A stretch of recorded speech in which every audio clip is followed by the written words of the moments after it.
Hey there YouTube and the vinyl community.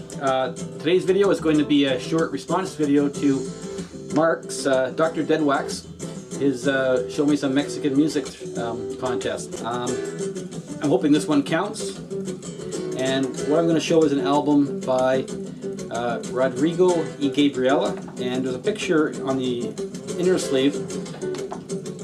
Here's what they look like. Now both of these two started off, they both lived in Mexico City, grew up in Mexico City, and were subjected to their parents' likes, which was flamenco music and hard rock, or rock music.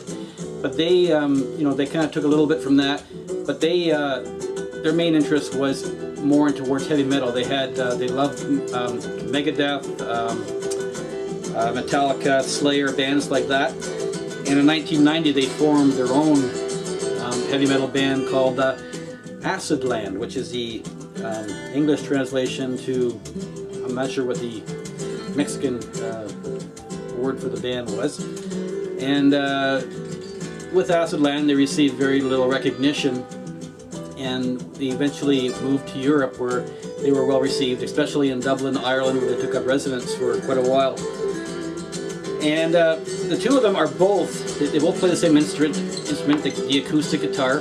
He plays lead, she plays rhythm, but they can both play those instruments at a blistering pace, and it's just amazing their talent at playing the acoustic.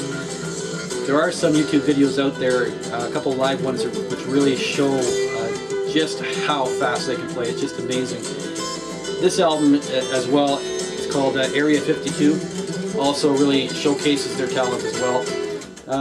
They have, I believe it's 3 albums out. This is the most accessible one on vinyl, and they recorded this album with a band called Cuba, and just by the name you can tell that it's got a Cuban flavor to it.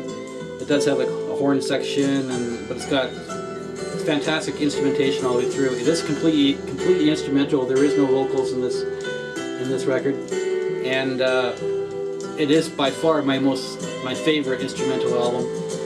I actually won this, not won it, but I got it in a VC swappery with from Letitia. He sent me this album, and it plays on 45. It's a 2-record set, 45 RPM. When I actually did my video for the VC swappery back then, I was playing it in the background, but at the wrong speed. I was playing it at 33 RPM, and he pointed that out to me, saying, "You're playing it at the wrong speed."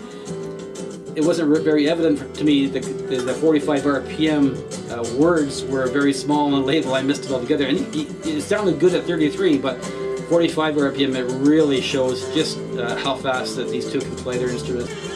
So that's my entry to your contest, Mark. Cool contest. It's really the only thing I could think of that remotely would come close to what you were kind of looking for. And please enter me in your contest. Take care, everybody.